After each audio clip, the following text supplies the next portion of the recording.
you're scratching at the surface of what my biggest complaint and fear is.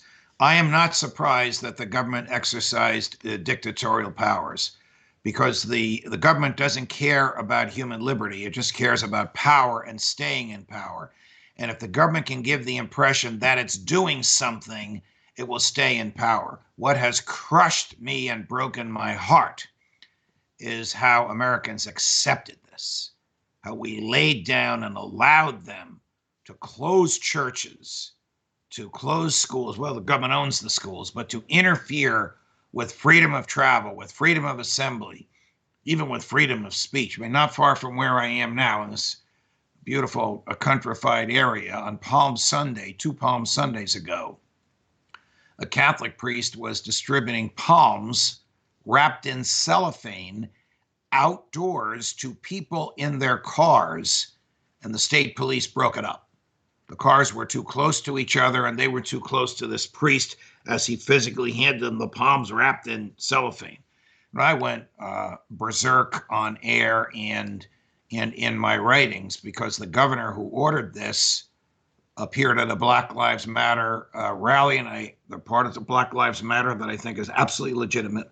There were 3,000 people there. They weren't masked, and he was the featured speaker.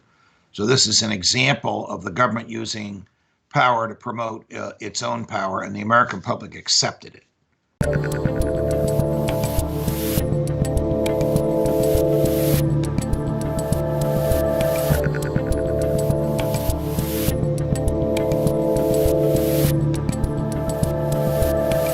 So let's move on to Russia, because you've taken the position that I fully respect, because it's hard to get any sort of sense out of what's going on with Russia and Ukraine, that sanctions actually violate the Constitution.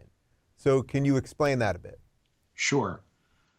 And this is not anti-Joe Biden. I honestly believe he's doing everything he can, short of war, to resist Putin. I also believe that Putin's ultimately going to win, and that by our arming the Ukrainians, we're probably making it worse, bloodier, and more deadly. However, the sanctions fall into 3 categories: seizing assets, freezing assets, and interfering with contracts. So under the Fourth Amendment, if the government freezes a bank account, they freeze your bank account, for example, you can't take any money out. That's a seizure. And under the Fourth Amendment, the government can only seize something with a search warrant after they demonstrate to a judge, like I signed hundreds of these, a probable cause of crime. So if they seize your yacht in the Bay of Naples, if the Carabinieri, which is the Italian version of the FBI, seizes your yacht in the Bay of Naples and they won't let you on it, and they've sent it to Port Newark so that the feds can actually own it and sell it, they have seized your property illegally. If they've frozen your bank account without a search warrant, they have frozen your bank account illegally.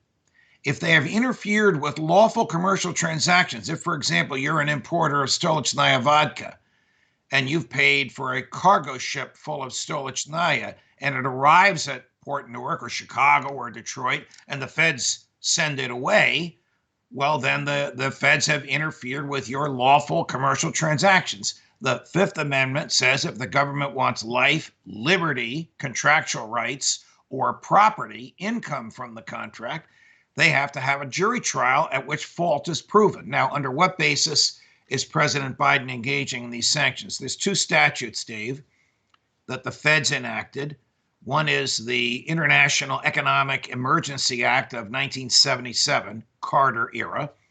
One is the Magnitsky Act of 2016, Obama era. Both of these statutes allow the president, without any evidence or judicial process whatsoever, to declare a human being or an entity, foreign human being or foreign entity, a violator of human rights, and seize their assets. And if they want the assets back, if you're this billionaire whose yacht was stolen by the Carabinieri and you want it back, you have to come to America, submit to the federal court jurisdiction, which they're never going to do because they're afraid they'll get arrested for some Right. trumped up charge. Right. And then you have to prove that you're not a human rights violator. How do you prove a negative? And that's Alice in Wonderland. You're in a federal court, the government wants your property, and you have to prove that you're not what they say you are. Forget about it. The government has the burden of proof. The person whose life, liberty, or property the government wants always is presumed innocent and to presume to be the valid owner of the life, liberty, or property. So these two statutes, which have not been challenged constitutionally, because these foreigners are not going to come here to challenge them, give the president dictatorial powers which he has exercised. Why do you think some of our companies, maybe that do business with Russia, say, I'll use the example that you gave. I mean, you're just an American company who's a vodka importer, who's now, your business in essence has been destroyed. I mean, should they be suing the federal government at this point? Yes, they should. Yeah. Yes, they should. Look, the government, I don't know what you think of this phrase. The government loves to hate. I like it. Okay, so for Mostly 200 years, the federal government hated black people, either as slaves or under Jim Crow. The federal government told us to hate the Soviet Union, and then hate Iran, and then hate Iraq, and then hate Saddam Hussein, and then, pardon this, hate COVID. Now it's hate Putin and hate all things Russian.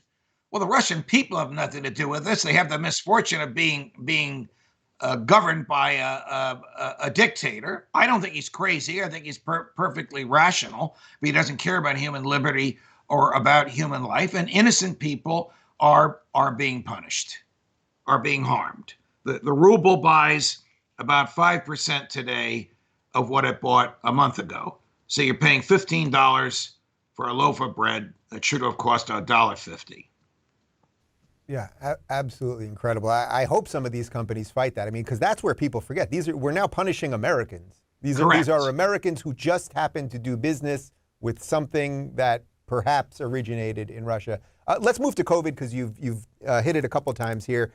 I mean, I'm pretty sure that anything you're going to say on the COVID front, I agree with you. I think our civil liberties have been destroyed. As you know, I fled California just in the last couple months. I now live in the free state of Florida because I could not deal with the lockdowns and the mask mandates and the general state of depression that it brought and all of the closed businesses and the dreams that were shattered and the whole freaking thing. However, we've still got masks on planes. They've still got masks on, 3-year-olds in toddlers. Yet Joe Biden can give the State of the Union with a bunch of 80-year-olds in a room with no windows, and that's okay. What do you make of the entire freaking thing? Was this just a disaster from, we're basically at the 2-year anniversary 2 years ago. Should we have been all screaming louder and known what was coming? Okay, so you're scratching at the surface of what my biggest complaint and fear is. I am not surprised that the government exercised dictatorial powers because the government doesn't care about human liberty. It just cares about power and staying in power. And if the government can give the impression that it's doing something, it will stay in power. What has crushed me and broken my heart is how Americans accepted this, how we laid down and allowed them to close churches, to close schools. Well, the government owns the schools, but to interfere with freedom of travel, with freedom of assembly, even with freedom of speech. I mean, not far from where I am now in this beautiful countrified area on Palm Sunday, 2 Palm Sundays ago, a Catholic priest was distributing palms wrapped in cellophane outdoors to people in their cars, and the state police broke it up. The cars were too close to each other, and they were too close to this priest as he physically handed them the palms wrapped in cellophane. And I went berserk on air and in my writings because the governor who ordered this appeared at a Black Lives Matter rally, and the part of the Black Lives Matter that I think is absolutely legitimate. There were 3,000 people there. They weren't masked, and he was the featured speaker. So this is an example of the government using power to promote its own power, and the American public accepted it. I once had an argument with Roger Ailes about whether a dictator could ever take over in the United States, and he took the position it wouldn't, that the public would never stand for it. Well, when the public is afraid, the government's weapon was fear, we became a nation of sheep.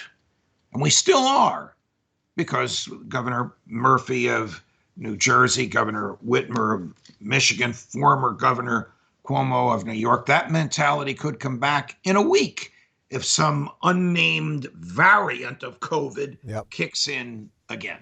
If you're looking for more honest and thoughtful conversation about law instead of the nonstop yelling you get everywhere else, check out our law playlist. And if you want to watch full interviews on a variety of topics, check out our full episode playlist. They're both right over here. And to get notified of all future videos, be sure to subscribe and click the notification bell.